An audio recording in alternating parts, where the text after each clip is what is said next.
The distant thunder of hooves pounding against the dry Arizona soil was the only warning Bethany Turner had before her life shattered into pieces. She stood at the window of her modest homestead, fingers gripping the worn cotton curtains as a plume of dust signaled the approach of riders, her uncle's return from Prescott with news that would seal her fate.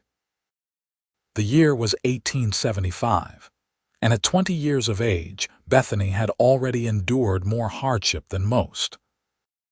Orphaned at 16, when influenza claimed both her parents within a week of each other, she'd been sent to live with her father's brother, Silas Turner, a man whose kind facade masked a calculating heart. Beth. Her uncle's voice boomed through the small cabin as the door swung open.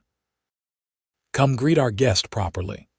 Bethany turned, smoothing her faded blue dress, her honey blonde hair hastily tucked into a practical bun. Standing beside her uncle was a man she recognized immediately: Horace Whitmore, owner of the largest cattle operation in the territory, and a widower 3 times over. At 55, his weathered face bore deep lines and his substantial belly strained against an expensive waistcoat, a gold watch chain glinting in the afternoon light. "Miss Turner." Whitmore removed his hat, revealing thinning gray hair. "You're looking well." "Mr. Whitmore," she replied with a slight nod, a chill running down her spine despite the Arizona heat. Silas cleared his throat. "Beth, I've got some news that's going to change everything for us." His voice carried an artificial brightness that immediately put her on guard. "Mr. Whitmore has made me an offer for you." Bethany's breath caught. "I don't understand." "It's simple, girl," Silas continued. "The bank's calling in my loans. I'm 3 months behind on payments. We're about to lose everything. And I need a wife," Whitmore added bluntly, his eyes traveling over her in a way that made her skin crawl. "Someone young enough to bear children. My sons need a proper mother, and I need someone to manage my household." Bethany felt the blood drain from her face. "Uncle Silas, surely you don't mean $10,000, Silas interrupted, his eyes gleaming. "That's what Mr. Whitmore has offered, more than enough to clear my debts and start fresh." "You can't sell me," Bethany whispered, horror flooding her veins. "I'm not cattle to be traded." Silas's expression hardened. "You're my ward until you're 21 or married. The law says I'm responsible for your welfare, and I'm deciding this is what's best. The wedding's in 2 weeks. 2 weeks?" Bethany's voice rose in panic. "I won't do it. I can't." Whitmore stepped forward, his cologne overpowering in the small room. "You'll have every comfort, Miss Turner. A fine house, servants, the best clothes. Many women would consider it a fortunate match." "Then find one of them," Bethany said, backing away. "I don't want your money or your house." Silas grabbed her arm, his fingers digging painfully into her flesh. "Listen here," he hissed. "I've fed and clothed you for 4 years. You owe me this. Besides, where would you go? You have no money, no family but me." Tears burned behind Bethany's eyes, but she refused to let them fall. 4 years of living under her uncle's roof had taught her that weakness only invited more cruelty. "The matter is settled," Silas declared. "Mr. Whitmore has already paid half the sum as a gesture of good faith. We'll ride to Linden next week to arrange the wedding." As if sensing her desperate thoughts, Silas added, "And don't get any ideas about running. Arizona territory is no place for a woman alone. You wouldn't last 2 days out there." That night, after her uncle had gone to bed, Bethany sat by her window, watching the stars appear one by one in the vast sky. The thought of being bound to Horace Whitmore made her physically ill. She had heard the whispers about his previous wives, how the first had died in childbirth, the second from a mysterious fever, and the third had fallen downstairs when no one else was home. No one had ever proven foul play, but the coincidences seemed too convenient. 2 weeks. That was all the time she had to escape a life that promised nothing but misery. The following morning, Bethany rose before dawn. She moved quietly through her chores, feeding the chickens and milking their single cow while her mind raced with possibilities. Her uncle had hidden away the money from Whitmore, and she had precious little of her own, just a few dollars saved from selling eggs, and the silver locket that had belonged to her mother. As she returned to the cabin, she spotted a group of riders approaching from the east, not the direction of Whitmore's ranch. Curious, she shaded her eyes against the morning sun. "Uncle," she called back toward the cabin, "we have visitors." Silas emerged, buttoning his shirt. "Who is it now?" 5 men on horseback drew closer, the leader riding a striking black stallion. They weren't the usual ranch hands or traders who occasionally passed through. These men carried themselves differently, straighter, more purposeful. "Mr. Turner." The lead rider dismounted with fluid grace, removing his hat to reveal sandy brown hair and a face tanned by years in the sun. He couldn't have been more than 30, with clear blue eyes that took in everything with a single glance. "I'm Silas Turner," her uncle replied warily. "What can I do for you?" "Adam Thornton," the man said, extending his hand. "I represent the Circle T Ranch. We're driving 500 head of cattle to the railhead at Maricopa, and we're looking to water our herd at your creek for a day or two." Bethany watched as her uncle's demeanor shifted. The prospect of money always changed him. "Water's scarce these days," Silas said, attempting to sound regretful. "What's it worth to you?" The man called Adam glanced briefly at Bethany before returning his attention to her uncle. $50 for 2 days access. Fair price for these parts." Silas pretended to consider the offer. "75 and you can stay. 60 and we'll throw in a quarter of beef for your trouble." "Done," Silas agreed, too quickly to have driven a hard bargain. Adam Thornton turned toward his men. "Jenkins, ride back and tell the others we've secured water rights. The rest of you make camp by that stand of cottonwoods." As the men dispersed, Adam's gaze returned to Bethany. Unlike Whitmore's leering assessment, his eyes held simple curiosity. "Miss," he nodded politely. "This is my niece, Bethany," Silas supplied, his tone suddenly protective in a way that made her want to laugh bitterly. "Miss Turner," Adam greeted her properly. "Pleasure to make your acquaintance." "Mr. Thornton," she replied, noting the way he stood confident but not arrogant, the way he'd negotiated firmly but fairly with her uncle. A man accustomed to dealing with all types, yet there was something else about him she couldn't quite place. Silas interrupted her thoughts. "Beth, fetch some water for our guest." She nodded, grateful for the excuse to escape the sudden tension in the air.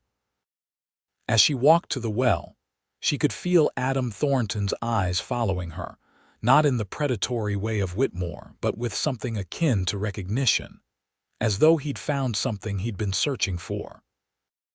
That evening, as Bethany prepared supper, she kept glancing out the window toward the Cowboys' camp.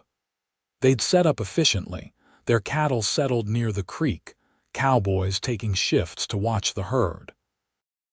Adam Thornton moved among his men with easy authority, checking on the animals, sharing a joke here, offering instructions there. "Stop your gawking and mind that stew," Silas snapped, catching her distraction. "And don't get any foolish notions. Whitmore's deal is set. Nothing's changing that." I've seen that look before," he cut her off. "Your mother had the same dreamy expression before she ran off with your father. Look where that got her, dead before her time in this God-forsaken territory." Bethany bit her tongue. She'd learned long ago that arguing with her uncle only made things worse.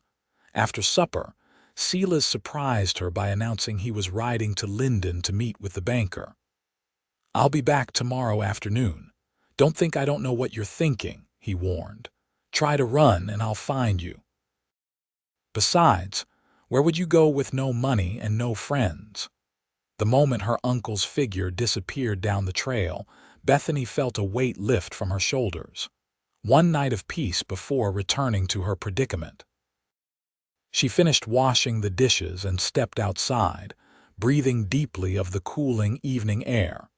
The sound of a guitar drifted from the Cowboy's camp, a melancholy tune that seemed to capture her own sense of longing. Without conscious decision, her feet carried her toward the music. As she approached, one of the cowboys spotted her and nudged Adam, who sat on a log, fingers moving skillfully over the guitar strings. He looked up, surprise flickering across his features before he stood. "Miss Turner," he said, setting the guitar aside, "is everything all right?" "I heard the music," she explained, suddenly self-conscious. "It's been a while since I've heard anyone play." Adam smiled, and the warmth of it reached his eyes. "Would you care to join us? Coffee's still hot." She hesitated, aware of the impropriety, but what did propriety matter when in 2 weeks she'd be forced to marry a man 3 times her age? "Thank you, I'd like that." The cowboys made room for her near the fire, offering a tin cup of strong coffee. For the next hour, she experienced something she'd almost forgotten: simple human kindness. The men told stories of life on the trail, of cattle towns and thunderstorms that scattered herds for miles. They were respectful, treating her not as a possession or burden, but as a person worthy of conversation. "You play beautifully," she told Adam when the others had drifted to their bedrolls. "My mother taught me," he replied, his fingers absently strumming. She believed music was as necessary as breathing. "She sounds wise." She was. A shadow crossed his face. "Lost her 5 years ago. My father followed a year later." "I'm sorry," Bethany said softly. "I know the feeling. I lost both my parents 4 years ago." Adam studied her face in the firelight. "And you came to live with your uncle?" It wasn't a question, but she answered anyway. "Yes, he's my only family." She stared into the flames, suddenly desperate to confide in someone. "He's arranged for me to marry a man named Horace Whitmore in 2 weeks." She felt rather than saw Adam stiffen beside her. "Whitmore, the cattle baron from up north," Bethany nodded miserably. "My uncle sold me to him for $10,000. "Sold you?" Adam's voice carried a dangerous edge. "He calls it a marriage arrangement, but we both know what it is." She blinked back tears. "Mr. Whitmore has buried 3 wives already. I don't want to be the 4th.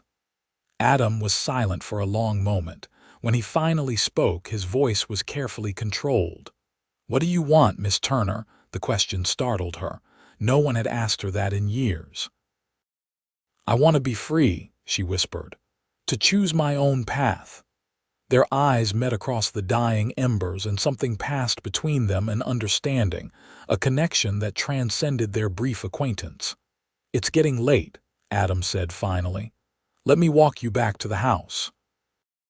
They walked in comfortable silence, the night air filled with the sounds of crickets and the occasional lowing of cattle. At her door, Bethany turned to face him. "Thank you for the music and the company." Adam nodded, his expression thoughtful. "Miss Turner, Bethany," he corrected himself. "Sometimes life offers unexpected paths when we need them most." With those enigmatic words, he tipped his hat and walked back toward the camp, leaving Bethany to wonder what he meant. The next morning, Bethany woke with renewed determination. She had one day before her uncle returned one day to devise some plan of escape. She dressed quickly and headed outside to complete her chores, her mind racing with possibilities. Near the corral, she found Adam examining her uncle's horses. He straightened as she approached. "Good morning, Miss Turner," he greeted her.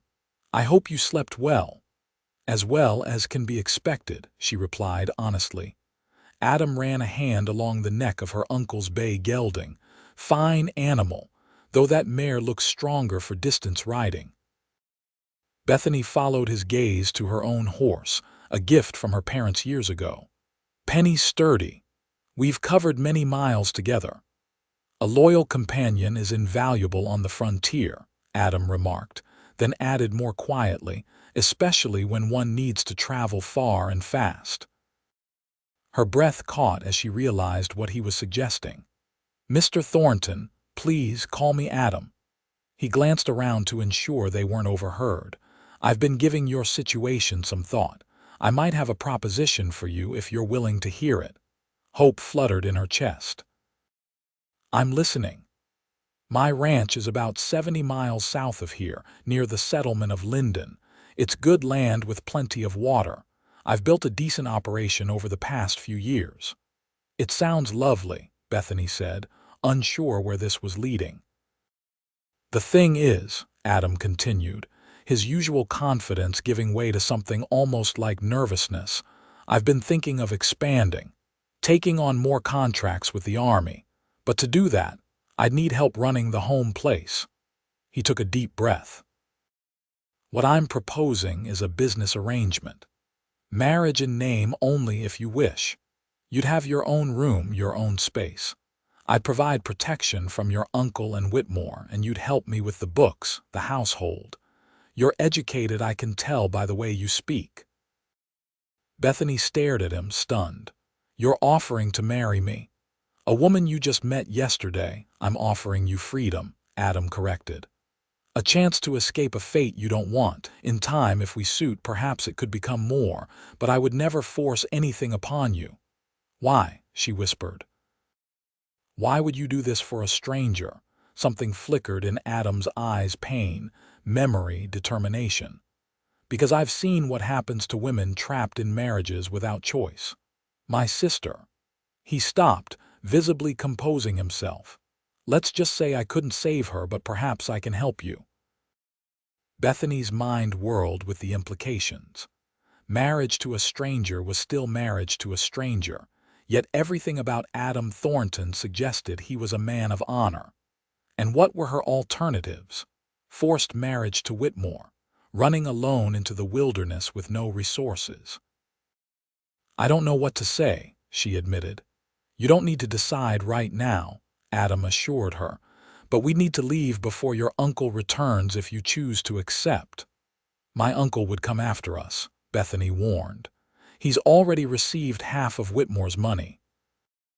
Let me worry about that, Adam said with quiet confidence. I have friends in the territorial government. If necessary, we can make our case to the authorities. He touched her hand briefly, the contact sending an unexpected warmth through her. Think about it. I'll be here when you decide. For hours, Bethany moved through her chores in a daze, weighing her options. Adam Thornton was essentially a stranger, yet she felt she knew his character better than men she'd encountered for years. There was a steadiness to him, an integrity that resonated with her own values. By midday, her decision was made. She packed her few precious possessions, her mother's locket, a small Bible, 2 dresses, and the photograph of her parents into a worn carpet bag. Her hands trembled as she penned a brief note to her uncle, Uncle Silas. I cannot and will not marry Mr. Whitmore. I have found another path. Do not try to find me. Bethany, she placed the note on the kitchen table, then walked resolutely toward the Cowboy's camp. Adam was saddling his horse when she approached, and the relief on his face when he saw her carpetbag told her everything. You've decided, he stated simply. Bethany nodded. Yes, I accept your offer. Adam called to his foreman. Jenkins, you'll lead the herd to Maricopa as planned. I'm taking a different route with Miss Turner. The older cowboy's eyebrows rose, but he asked no questions. Yes, sir. We'll see you back at the ranch. Within 30 minutes, they were riding south, Bethany on her mare and Adam on his stallion. She cast one last glance at the cabin that had been her prison for 4 years, feeling not sadness but a strange lightness, as though she'd shed a burden she'd carried too long. There's a justice of the peace in a small settlement about 20 miles from here. Adam explained as they rode. "We can be legally married by nightfall, and then," Bethany asked, still hardly believing what she was doing. "Then we continue to Linden. My ranch is just outside town." He looked at her directly. "I meant what I said, Bethany. This arrangement is whatever you wish it to be. I won't demand anything you're not willing to give." They rode in companionable silence for several miles, the rhythm of the horses' hooves a soothing counterpoint to Bethany's racing thoughts. Around mid-afternoon, they stopped by a small stream to rest the horses. "May I ask you something?" Bethany ventured as Adam filled their canteens. "Anything. You mentioned your sister. What happened to her?" Pain flashed across Adam's face before he mastered it. "Her name was Alice. She was 18 when our father arranged her marriage to a wealthy landowner named Crawford. Twice her age, with a reputation for cruelty he kept well hidden." He stared into the distance. "She wrote to me about the abuse, but by the time I returned from a cattle drive to help her, it was too late. He'd beaten her so badly she lost their child and nearly died herself. When I confronted him, he laughed and said she was his property to do with as he pleased." "What did you do?" Bethany asked softly. "What any brother would do," Adam replied, his voice hard. "I made sure he'd never hurt another woman. There was no trial, frontier justice." Alice recovered physically, but she was never the same. She died 2 years later of pneumonia, though I think it was really a broken heart. Bethany touched his arm gently. "I'm so sorry." Adam covered her hand with his. "When you told me about Whitmore, I saw history repeating itself. I couldn't stand by and let another woman be sold like cattle." Their eyes met, and Bethany felt a connection deeper than mere gratitude. This man understood suffering and injustice because he'd witnessed it firsthand. "We should keep moving," Adam said finally. "Your uncle could return early." By sunset, they reached the settlement Adam had mentioned, little more than a cluster of buildings including a general store, saloon, and the justice of the peace's home. The ceremony was brief and businesslike, conducted in the justice's front parlor with his wife and the local shopkeeper as witnesses. "Do you, Adam James Thornton, take Bethany Marie Turner to be your lawfully wedded wife?" "I do," Adam replied clearly. "And do you, Bethany Marie Turner, take Adam James Thornton to be your lawfully wedded husband?"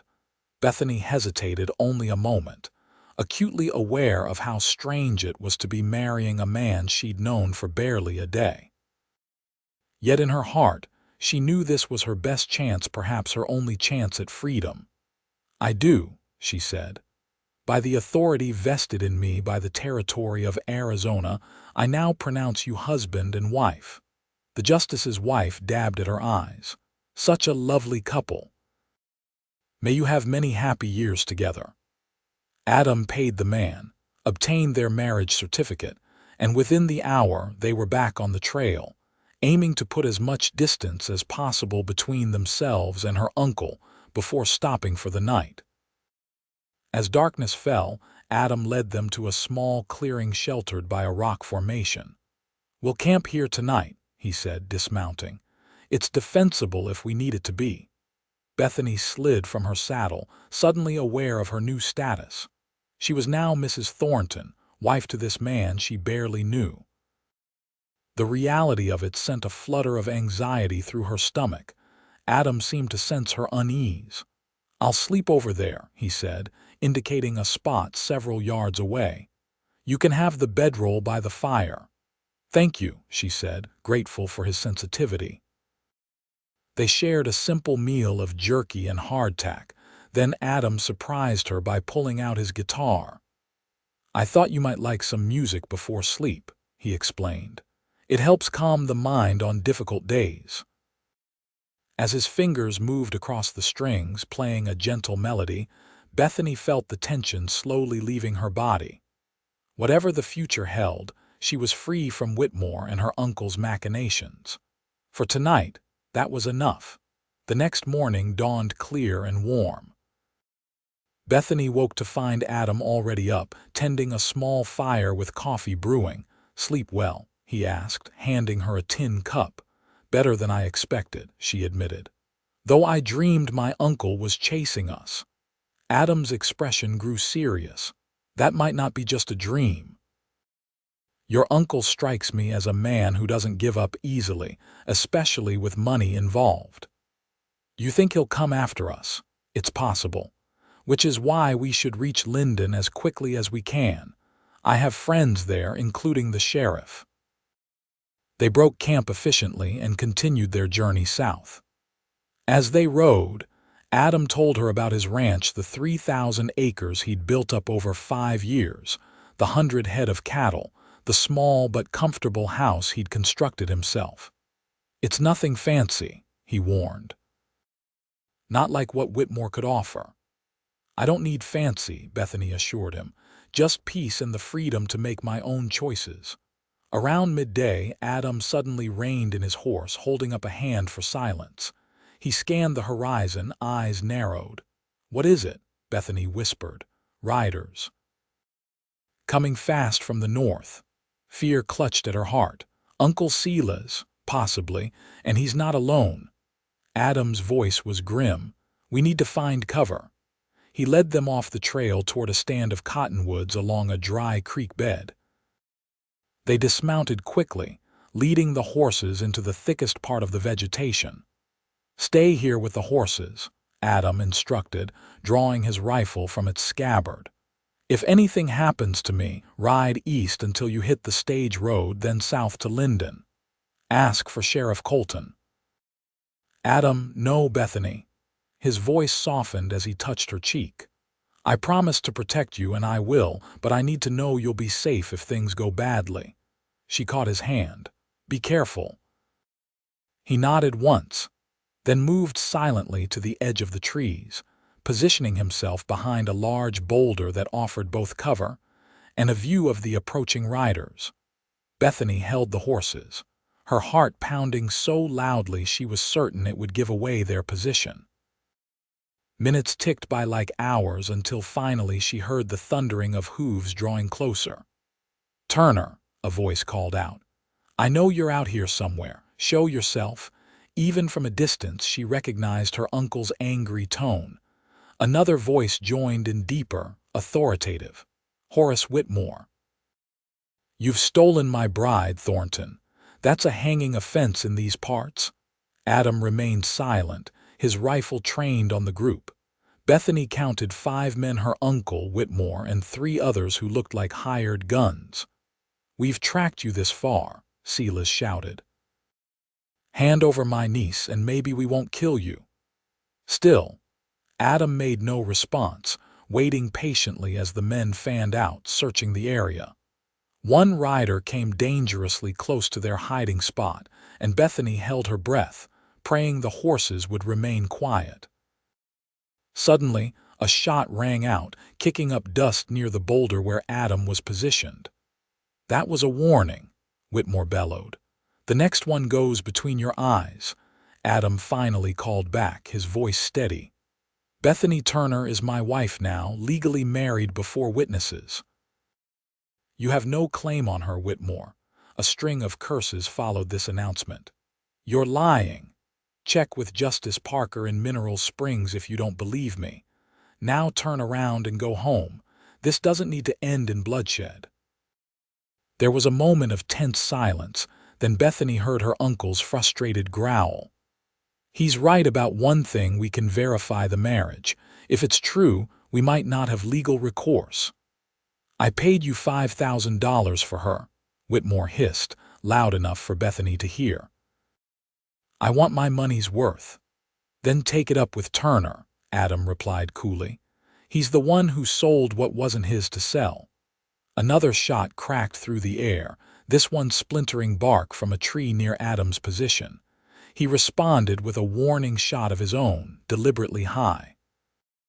"The next one won't miss," Adam warned. "I've got no quarrel with any of you, but I will defend my wife." The tension stretched unbearably until finally Silas spoke. Come on, Whitmore, this isn't worth dying over. We'll find another way. This isn't over, Thornton, Whitmore shouted. A man doesn't get cheated out of what's rightfully his without consequences. Bethany heard the horses moving away, but Adam remained in position for nearly 30 minutes before returning to her side. Are they gone? She whispered. For now, he confirmed, his expression grave. But Whitmore doesn't strike me as a man who gives up easily. We need to reach Linden as soon as possible. They rode hard for the rest of the day, stopping only when necessary to rest the horses. Adam remained vigilant, frequently checking their back trail for signs of pursuit. As dusk fell, the lights of a small settlement appeared in the distance. Linden, Adam announced with evident relief. We made it. The town was larger than Bethany had expected, a proper main street with a hotel, several stores, a church, and even a small schoolhouse at its edge. As they rode down the street, several people called greetings to Adam, their curious gazes sliding to Bethany. Adam led them to a 2-story building with a sign reading Sheriff's Office and dismounted. Wait here, he instructed. I'll be right back. He returned moments later with a tall man wearing a sheriff's badge. Bethany, this is Sheriff James Colton, an old friend. Jim, this is my wife, Bethany. The sheriff's eyebrows rose at the word wife, but he tipped his hat politely. Madam, Adams just filled me in on your situation. Can you help us? Bethany asked anxiously. I can certainly keep an eye out for your uncle and this Whitmore character, the sheriff assured her. And if they cause trouble in my town, they'll answer for it. Thank you, Bethany said gratefully. We should get you home, Adam said, helping her remount. You must be exhausted. They rode for another 15 minutes, leaving the town behind and following a well-maintained road until they crested a small hill. Below them sprawled a ranch not as grand as Whitmore's estate, but substantial. A comfortable 2-story house stood near a large barn and several outbuildings, all surrounded by fenced pastures where cattle grazed. Welcome to Circle T, Adam said quietly. Your new home if you want it to be. Tears pricked at Bethany's eyes. After years of living under her uncle's thumb, after the terror of nearly being sold to Whitmore, the sight of this peaceful homestead represented everything she'd longed for: safety, security, and perhaps, someday, happiness. It's beautiful, she whispered. As they approached the house, a middle-aged woman emerged onto the porch, wiping her hands on her apron. Mr. Thornton, she called, we weren't expecting you back so soon. Her eyes widened as she spotted Bethany. And you've brought company, Mrs. Rodriguez, Adam greeted her. This is Bethany Turner, that is Bethany Thornton, my wife. The housekeeper's mouth fell open in astonishment before she recovered herself. Your wife? Dios mío, when did this happen? It's a long story, Adam said, helping Bethany dismount. One that can wait until morning. For now, is there any supper left? We've had a difficult journey. Of course, Mrs. Rodriguez ushered them inside, excitement evident in her movements. I'll heat up the stew right away and prepare the master bedroom. No need, Adam said quickly, catching Bethany's eye. Prepare the guest room for Mrs. Thornton. She'll need her own space for now. The housekeeper looked confused but nodded. As you wish, sir. The interior of the house was simply but comfortably furnished: solid wood pieces, colorful woven rugs, and bookshelves filled with volumes that made Bethany's heart leap with pleasure. She hadn't had access to proper books since leaving her parents' home. Mrs. Rodriguez manages the household, Adam explained as they settled at the dining table. She and her husband Manuel live in the small cottage behind the orchard. He oversees the ranch hands. It's lovely, Bethany said sincerely. Far nicer than I expected. Adam smiled ruefully. Did you think cowboys live in dirt floor shacks?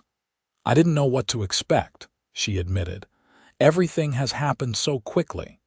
After a hearty meal of venison stew and freshly baked bread, Mrs. Rodriguez showed Bethany to the guest room, a pleasant chamber with a large bed, washstand, wardrobe, and window overlooking the garden. "There are nightclothes in the drawer," the housekeeper said, giving Bethany a curious look. "Though I admit they may be large on you. They belong to Mr. Thornton's sister, Alice," Bethany said softly. Mrs. Rodriguez's expression softened. "He told you about her then. That's good. He rarely speaks of her to anyone."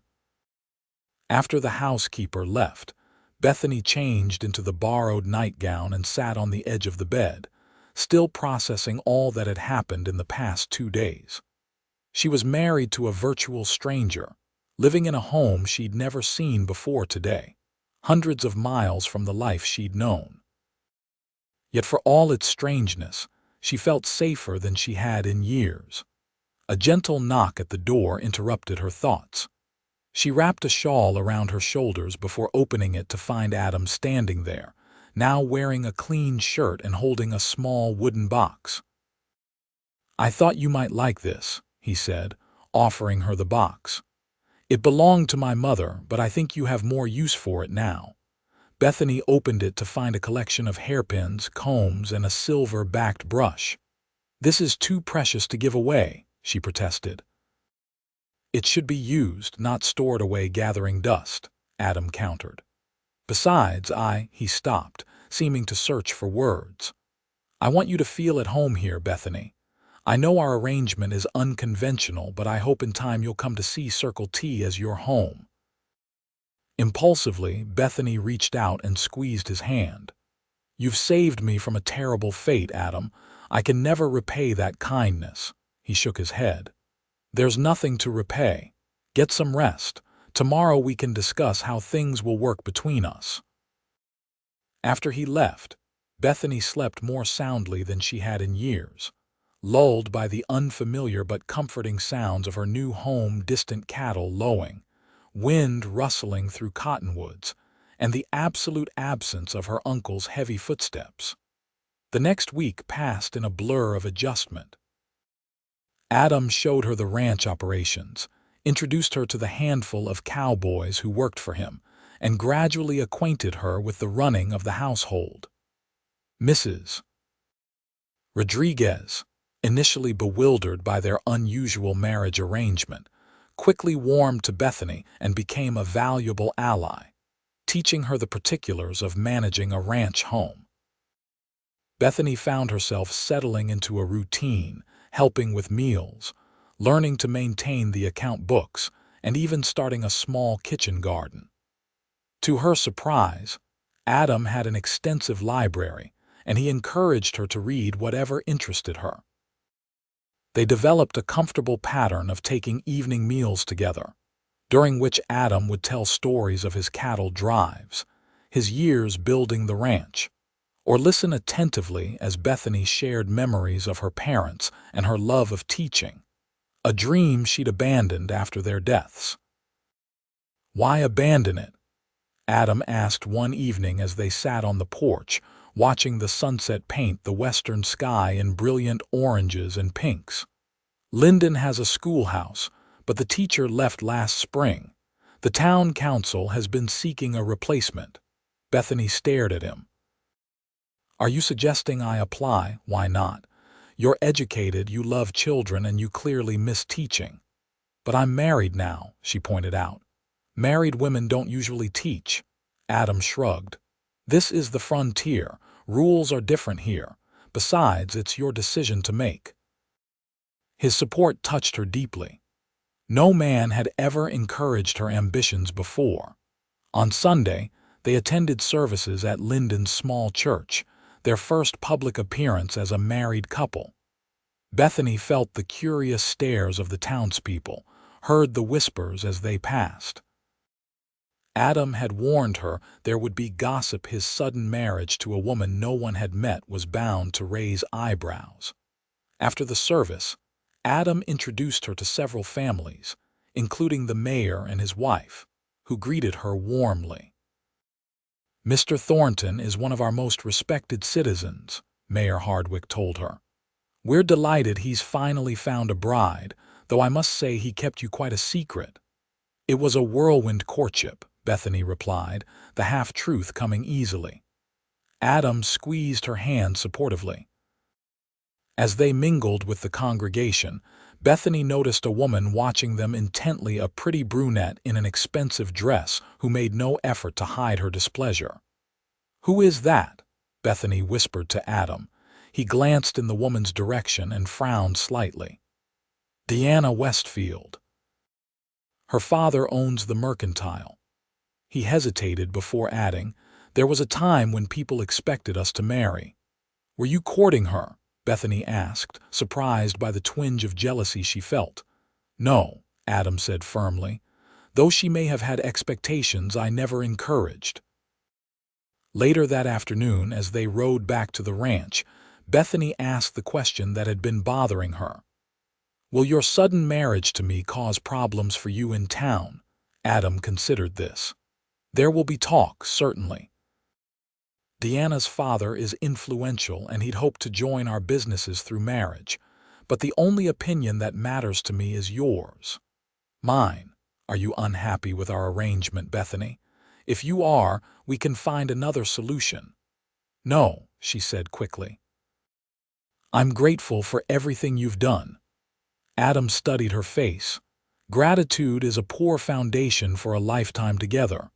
"What would be better?" she asked softly. "Friendship, respect, perhaps in time something more." Their eyes met, and Bethany felt a flutter in her chest that had nothing to do with gratitude. Over the past week, she'd come to admire Adam's quiet strength, his kindness to those who worked for him, his unwavering respect for her boundaries. Was it possible that admiration could grow into deeper feelings? Before she could respond, they crested the hill overlooking the ranch and Adam suddenly tensed. "Something's wrong," he said, urging his horse forward. "There are too many horses in the corral." They galloped down the slope, and as they approached the house, Bethany's blood ran cold. Standing on the porch was her uncle along with Horace Whitmore and two armed men. "Stay behind me," Adam instructed as they dismounted. "Well, well," Silas called out. "The happy couple returns."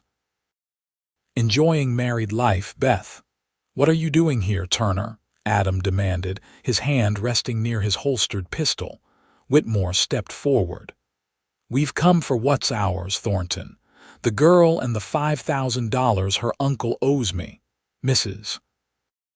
Thornton isn't going anywhere," Adam stated firmly. "And any financial dealings between you and Turner are none of my concern." Silas sneered. "That's where you're wrong. Beth was promised to Whitmore before you stole her away. In my book, that makes you a thief." "The law doesn't recognize the sale of human beings," Adam replied coldly. "Bethany is my wife now, legally and properly married. There's nothing more to discuss." Whitmore's face darkened with anger. "I don't care about your paper marriage. I paid good money for that girl and I mean to have her." "That's not going to happen," Adam said, his voice dangerously quiet. "I suggest you leave now while you still can." One of Whitmore's men moved his hand toward his gun, but Adam was faster, drawing and cocking his pistol in one smooth motion. "Don't," he warned. Tense silence fell over the yard. Bethany held her breath, terrified of the violence that seemed inevitable.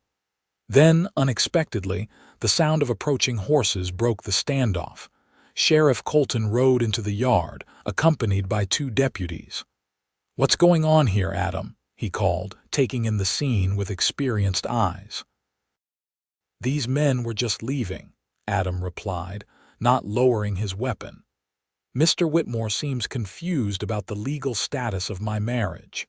The sheriff dismounted, hand resting on his own sidearm. "Is that so? Perhaps I can clarify things. Mrs. Thornton is lawfully married to Adam. I've seen the certificate myself. Whatever arrangements you gentlemen thought you had with her before don't mean a damn thing now." "This isn't over," Whitmore growled. Actually, it is, the sheriff countered. You're in my jurisdiction now, and I don't take kindly to men threatening my townspeople. Mount up and ride out or spend the night in my jail. Your choice. Silas looked ready to argue, but Whitmore placed a restraining hand on his arm. We'll go, for now. His cold gaze fixed on Bethany. But remember this, girl, I always collect what's owed me, one way or another. After they had ridden away, Sheriff Colton turned to Adam.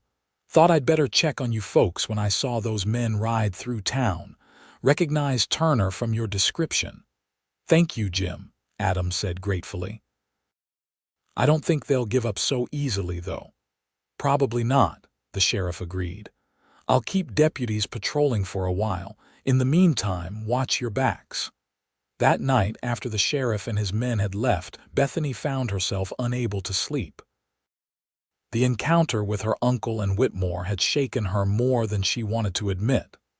Around midnight, she gave up trying and made her way downstairs, intending to make some tea. She was surprised to find Adam sitting at the kitchen table, a glass of whiskey in front of him, staring into space. Couldn't sleep either, she asked softly. He looked up, his expression clearing at the sight of her. Too much on my mind. Bethany busied herself preparing tea. I'm sorry I've brought this trouble to your door. You have nothing to apologize for, Adam said firmly. Whitmore and your uncle are the ones in the wrong. She sat across from him, cradling her teacup. What do you think they'll do now? Adam sighed. Hard to say. Men like Whitmore don't like losing, especially publicly. He might try legal channels claiming breach of contract. Or he might try something less legal, Bethany finished for him. I won't let anything happen to you, Adam promised. Whatever it takes. Their eyes met across the table, and Bethany felt that same strange flutter in her chest. In that moment, she realized her feelings for Adam had grown beyond gratitude or friendship. The thought of him putting himself in danger for her was unbearable. Perhaps I should just leave, she suggested. Go somewhere far away where neither of them would find me. And go where? Do what? A woman alone has few options in this territory. Adam reached across the table and took her hand. We're stronger together, Bethany. I meant my vows, even if our marriage began as an arrangement of convenience. His touch sent warmth spreading through her. I meant mine too, she whispered. Something shifted between them in that moment, an acknowledgement of feelings neither had been ready to name before. Adam stood and moved around the table, kneeling beside her chair. Slowly, giving her every chance to pull away, he leaned forward and kissed her. It was gentle at first, tentative, but as Bethany responded, it deepened into something more profound. When they finally separated, both were breathing unevenly. I've wanted to do that since the first night by the campfire, Adam admitted. Bethany touched his face wonderingly. I think I've been falling in love with you since you offered me freedom instead of chains. That night, Bethany didn't return to the guest room. For the first time, they truly became husband and wife, their connection no longer just on paper, but sealed in the most intimate way possible. In the morning, as sunlight streamed through the bedroom window, Bethany watched Adam sleep, marveling at the unexpected turn her life had taken. 2 weeks ago, she'd been facing a life of misery as Whitmore's unwilling bride. Now, she was married to a man who treated her as an equal, who encouraged her dreams, who looked at her with tenderness instead of possession. Over the next month, their relationship deepened, their initial arrangement blossoming into genuine love. Bethany applied for the teaching position at Linden's school and was appointed to start in the fall term. The townspeople gradually accepted her, especially after she joined the Ladies' Aid Society and helped organize a successful fundraiser for new church windows. Even Diana Westfield's initial hostility faded when she became engaged to a lawyer from Tucson, though Bethany suspected the woman still harbored some resentment. Life settled into a pleasant rhythm. Bethany taught during the week while Adam managed the ranch. Evenings were spent together, sharing the day's events, reading aloud, or simply enjoying each other's company. On weekends, they often rode together to check the herds or visited with neighbors. As summer turned to fall, however, their happiness was shadowed by the continued threat of Whitmore and Silas. Though neither man had returned to Linden, reports reached them of Whitmore making inquiries about Adam's business dealings and property holdings.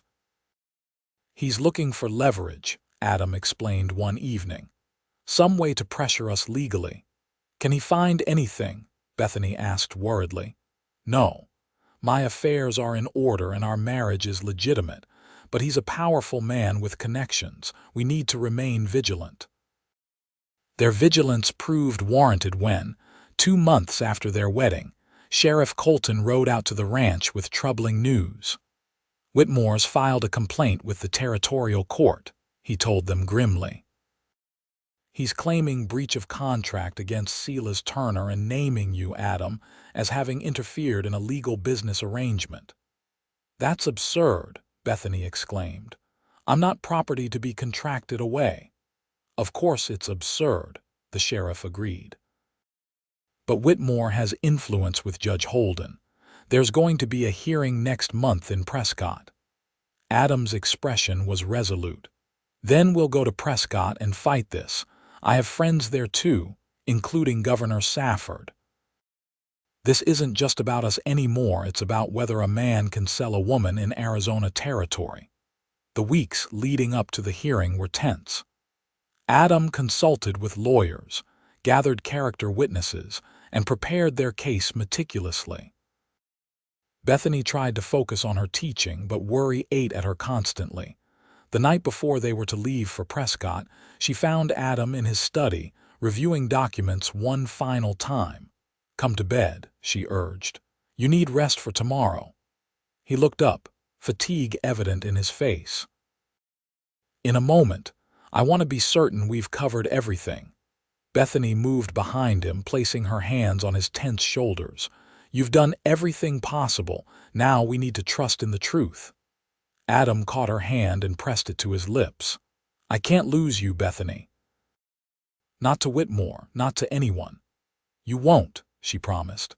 "Whatever happens in that courtroom, I am your wife in every way that matters. Nothing can change that." The journey to Prescott took 3 days.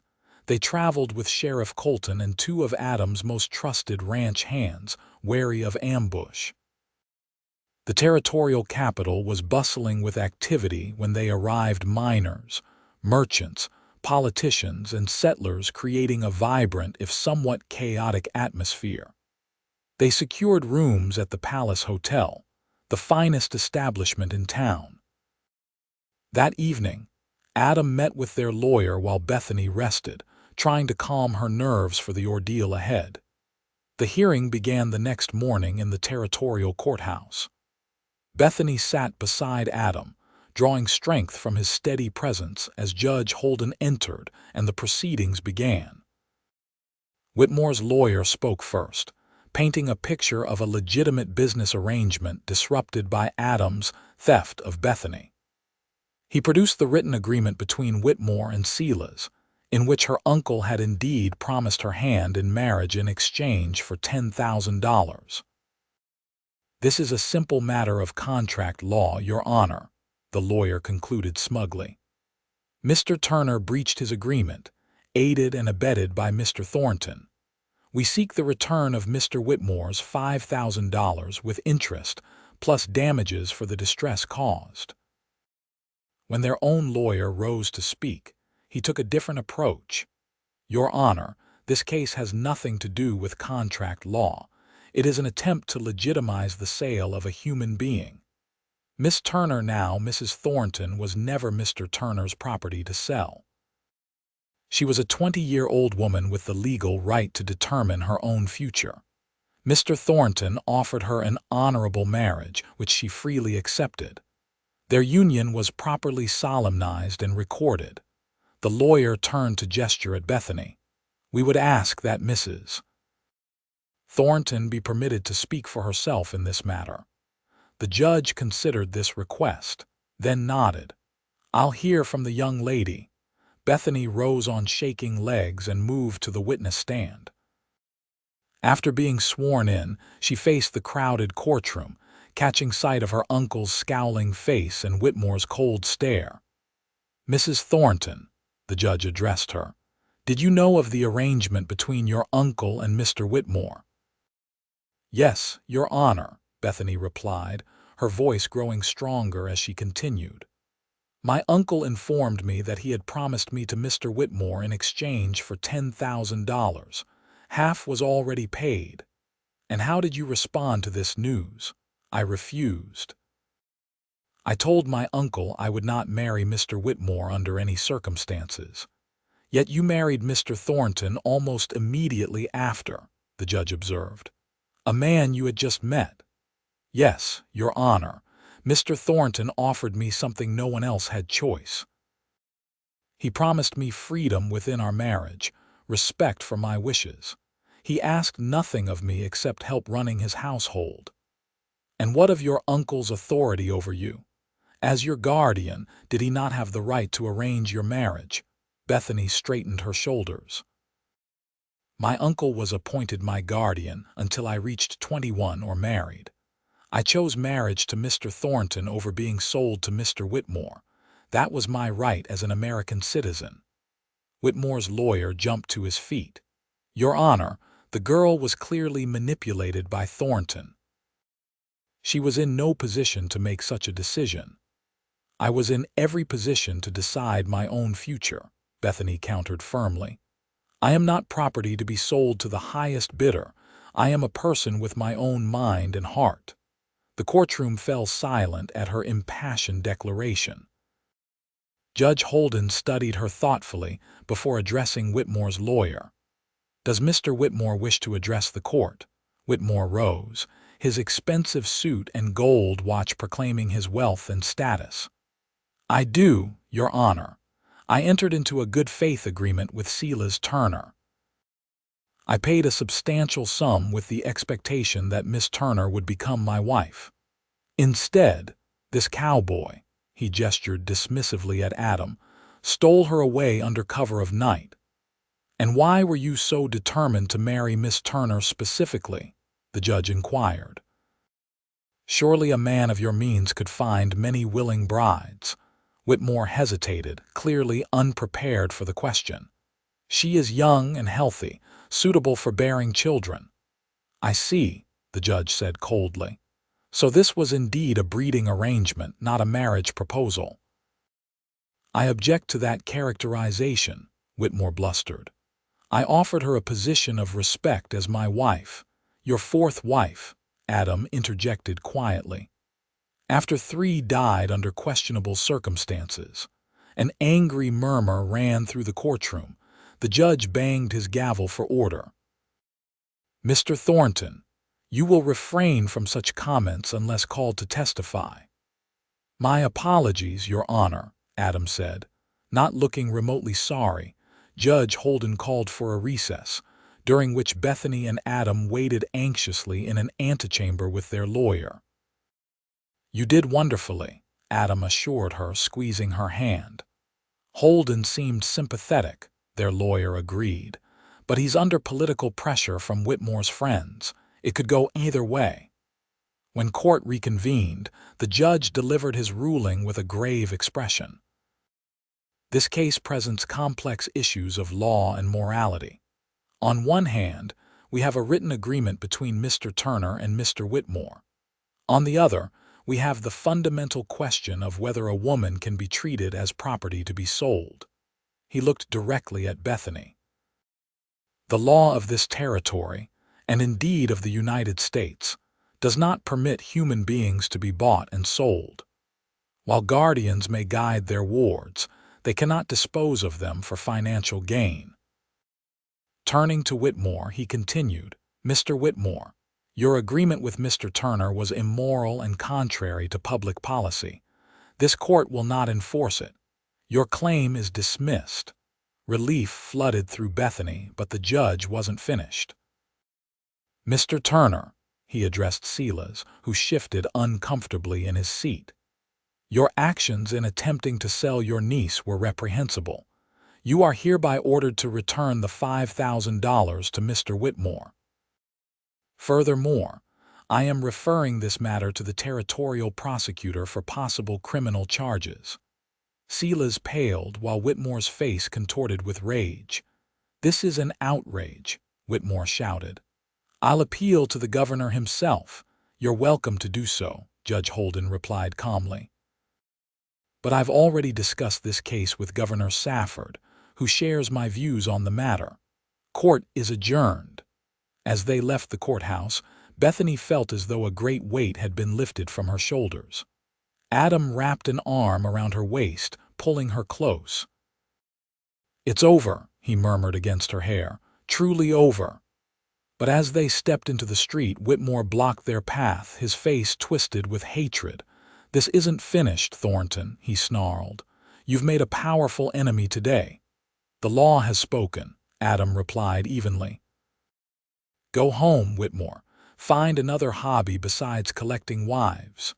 Whitmore's hand moved toward his coat, but Sheriff Colton stepped forward, his own hand resting meaningfully on his sidearm. "I wouldn't if I were you," the sheriff warned. Threatening folks after a court ruling is a good way to see the inside of a cell. With a final venomous glare, Whitmore stalked away. Silas had already disappeared, likely to avoid the prosecutor's deputies who were searching for him. That night, they celebrated their victory with a quiet dinner in their hotel room, both too emotionally exhausted for a public gathering. "I can hardly believe it's really over," Bethany said, sipping her wine. "For years, I've lived in fear first of my uncle, then of Whitmore. Now I'm free." "You've been free since the day you chose to ride away with me," Adam reminded her gently. "Today just confirmed what we already knew." Bethany moved to sit beside him on the small sofa. "I need to thank you, Adam. Not just for saving me from Whitmore, but for everything since, for treating me as a partner, not a possession." He brushed a strand of hair from her face. "I should be thanking you. Before you came into my life, I was just existing, not truly living. You brought light back into my world, Bethany." "I love you," she whispered, the words coming easily now after months of growing certainty. "And I love you," he replied, kissing her with a tenderness that still took her breath away. They returned to Linden the following week to find the town buzzing with news of their courtroom victory. Many who had been reserved about their sudden marriage now congratulated them warmly. Mayor Hardwick even suggested they share their story at the upcoming Founders' Day celebration. Life gradually returned to normal, though with subtle changes that reflected their deepening relationship.